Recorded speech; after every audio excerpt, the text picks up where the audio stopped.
দার্জিলিং মানে হলো কাঞ্চনজঙ্ঘা, দার্জিলিং মানে মেল, দার্জিলিং মানে টয় ট্রেন, তার সাথে সুন্দর ঝর্ণা আর তিস্তা তো আছেই, আর এরকম সুন্দর সুন্দর ছোট ছোট পাহাড়ি গ্রাম আর পাহাড়ি সংস্কৃতি। আচ্ছা, মন অর্পিতা চ্যানেলের বন্ধুদের পাহাড় পছন্দ নাকি সমুদ্র? তোমরা কোন জায়গাটাকে বেশি প্রেফার করো বলো তো? আমার না এক এক সময় এক এক রকম ইচ্ছে করে।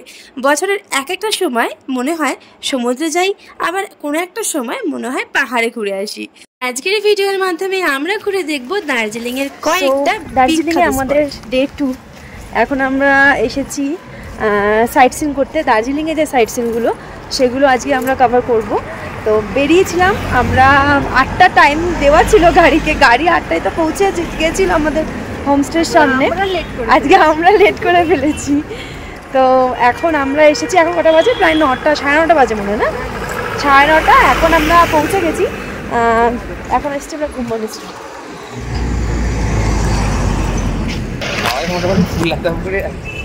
তো দার্জিলিংয়ের ওপর দিকটায় আসার পর না একটু ঠান্ডা ঠান্ডা ফিল হচ্ছে, কিন্তু অতটাও নয়, আমাদের তো অতটাও লাগছে না।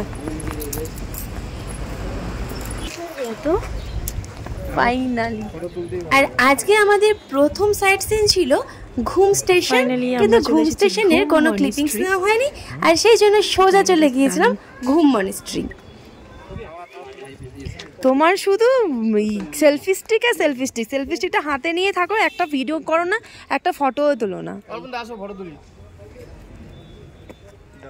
আর তোমরা তো অলরেডি সেলফি স্টিকের কাহিনী দেখেই নিয়েছো, যে ঘুরতে যাওয়ার আগে সে নাকি সেলফি স্টিক না হলে ঘুরতেই যাবে না, তাই তোরই ঘড়ি আমাকে সেলফি স্টিক অর্ডার করতে হলো।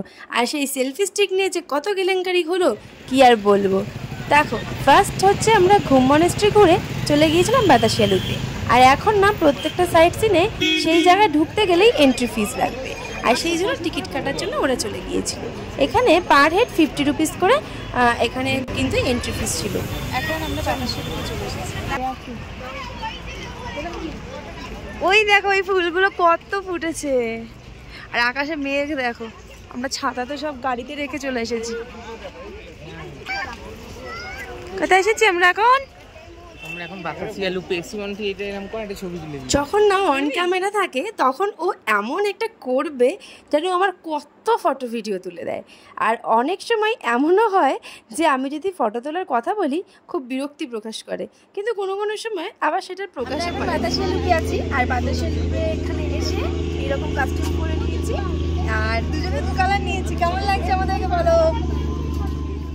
বাতাসিয়া লুপে অনেক ঢং করার পর এবং অনেক ফটো ভিডিও টয় ট্রেনের সাথে রিলস এভরিথিং করার পর খিদে পাচ্ছিল। ভাবলাম এবার তো খেতে হবে, তাই বাইরে বেরিয়েই সেখান থেকে মোমো নিয়ে নিলাম। 2 প্লেট মোমো নিয়েছিলাম আর একটা ম্যাগি নিয়েছিলাম। সত্যি কথা বলতে আমরা সবাই আগে জানতাম যে দার্জিলিংয়ের মোমো জাস্ট ওয়াও। ইয়েস, দার্জিলিংয়ের মোমো সত্যিই ওয়াও, এত ভালো খেতে যে কি বলবো। আর তার সাথে ম্যাগি ওয়াও, এত সুন্দর যে অনেক জায়গায় ম্যাগি খেয়েছি, পুরী সি বিচে, দীঘা সি বিচে ম্যাগি খেয়েছি, নিজেরা বাড়িতে বানিয়ে খেয়েছি, কিন্তু এত সুস্বাদু সত্যিই খাইনি। আমরা এখন বাতাসিয়া লুপ থেকে বেরিয়ে এসেছি, এখন গাড়ি পার্কিংয়ে আছে, গাড়ি খুঁজে যাব। এখন নেক্সট ডেস্টিনেশন দেখি আমাদের কোথায় হতে পারে। নেক্সট ডেস্টিনেশন আমাদের কোথায় হবে? রক গার্ডেন মনে হয়। রক গার্ডেন কমপ্লিট করে তারপর আমরা মেলে থেকে যাই। বাতাসিয়া লুপ থেকে বেরিয়ে গাড়ির জন্য আমাদের অনেকটা দূরে হাঁটতে হয়েছিল, কারণ ওই জায়গাটা এমনই একটা খুব গ্যাদারিং একটা প্লেস।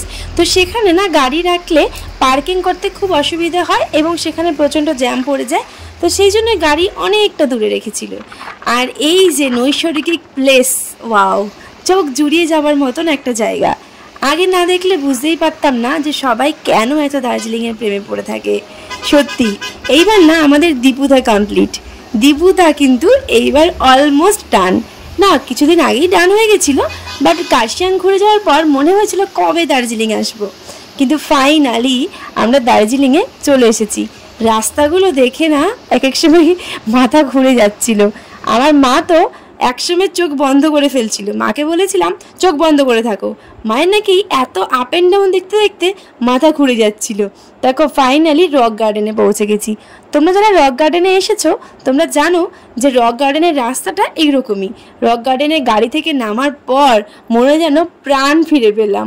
ও মাই গড, এত এত কষ্ট, আর রক গার্ডেনে আসার জন্য এইটুকু তো কষ্ট করতেই হবে। যদি তুমি একটা সুন্দর জায়গা দেখতে চাও তার জন্য তোমাকে এইটুকু কষ্ট করা মাস্ট। তো যাই হোক, এখানে এসে শাহরুখের স্টাইলে পোজ দিয়ে ফটো তুলতে বললাম, সে নাকি শাহরুখের স্টাইলই পারবে না, বললো না না শাহরুখকেই মানায় ওই স্টাইলটা, আমাকে বানাবে না। তো যাই হোক, আমি যথারীতি একটু ফটো ভিডিও ক্লিপিংস তো নেবই, কারণ আমি এত সুন্দর একটা জায়গায় এসেছি, সেখানে এসে এত সুন্দর একটা ভিডিও ফটো নেব না, হতে পারে? কিন্তু না, এখানে এত গাছগাছালি আর সবুজ চারিদিকে, তাই আমার জামাটা মিশে গেছিলো, ফ্লোরাল প্রিন্টও মিশে গেছিলো। মনে হচ্ছিল তখন যে একটু ডিফারেন্ট টাইপের জামা পরলে হয়তো ভালো লাগতো। দাদাভাইয়ের জামাটা কত সুন্দর না, কালারটা যেন খুব ব্রাইট লাগছে ওখানে, আর আমি ওকে বলেছিলাম আজকে এই জামাটাই পরতে। আর প্রত্যেকদিনের জামার ডিসিশনটা কিন্তু আমার। ও যে যে জামাগুলো পরেছিল অনেকটা টাইপ অফ আমার সাথে ম্যাচ, বাট কোনোটা কন্ট্রাস্টে পরেছিলাম যেগুলো ভালো লাগছিল দেখতে। এইবার ওই ওপরে ওঠার পালা, ঝর্ণা দেখে নিয়েছি, ঝর্ণা দেখে নিয়ে ওই ওপরে উঠবো বলে প্ল্যানিং করছিলাম।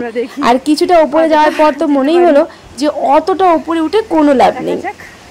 এদিকটা বেশি কেউ উঠছে না অতটা, দেখি আমি উঠতে পারি কিনা, কষ্ট তো একটু হচ্ছেই। কিন্তু এটা হচ্ছে ট্রায়াল, যদি আমরা কখনো কেদারনাথ যাই তখন তো এরকমই রাস্তা পড়বে। রক গার্ডেনে গিয়ে প্রচুর পরিমাণে রিলস ফটো তো হয়েছে, কিন্তু মেন বড় ক্লিপিংস আর সেভাবে নেওয়া হয়নি।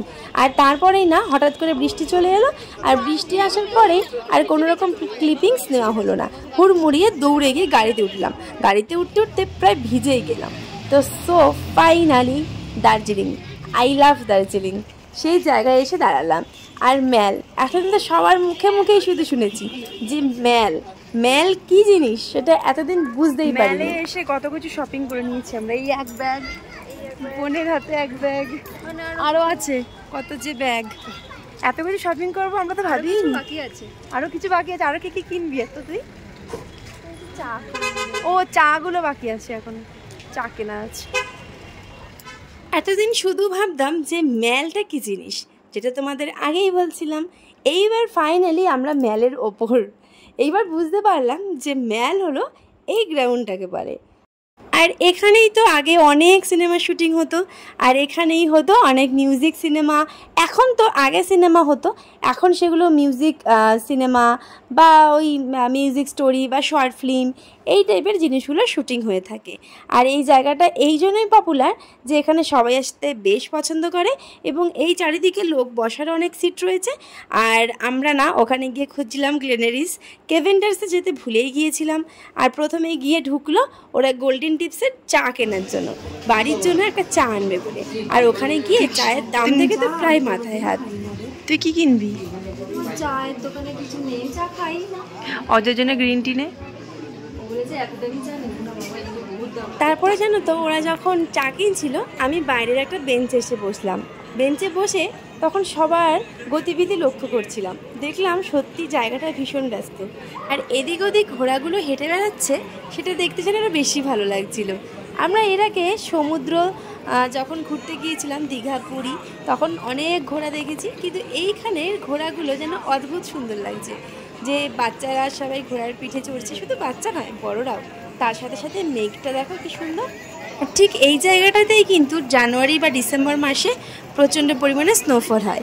আমরা ভেবেছিলাম একটু হালকা হালকা বৃষ্টি পড়বে, ছাতা মাথায় দিয়ে খুব সুন্দর একটা ভিডিও বানাবো, সেটা তো আর হলোই না। তুই আর কি কিনবি? এত কি কিনবি তুই? আমার কেনার ইচ্ছা আছে, অনেক কিছু আছে, আরো অনেক কিছু। কি এটা এত দামি চা কিনেছে? এই যে কোথায় চা, চা কিনেছে বাড়ির জন্য এত দামি। এখনো কি কিনবি কোনো বলি? পাওয়া যায়, ইচ্ছা আছে অনেক কিছু, এখনো অনেক কিছু। কত পয়সা এনেছিস? আপাতত জামা নেবি? সোটা নেবি? কথা আমার কিনে দিবি? সেটা না নেবো না, তুই চ। ফাইনালি সেই মোস্ট পপুলার জায়গার সামনে এসে হাজির হলাম। এই জায়গাটাই এতক্ষণ ধরে খুঁজছিলাম, সবাই চারিদিকে ফটো তুলতে ব্যস্ত। আমি ভাবছি কখন আমি চান্স পাবো। আমার বর তো বলছে যেন মিউজিক্যাল চেয়ার চলছে, একজনের পর একজন যাওয়ার জন্য ব্যস্ত হয়ে যাচ্ছে। সত্যিই তাই, ফাইনালি ওখানে একটা ছবি তোলার সুযোগ পেয়েছিলাম।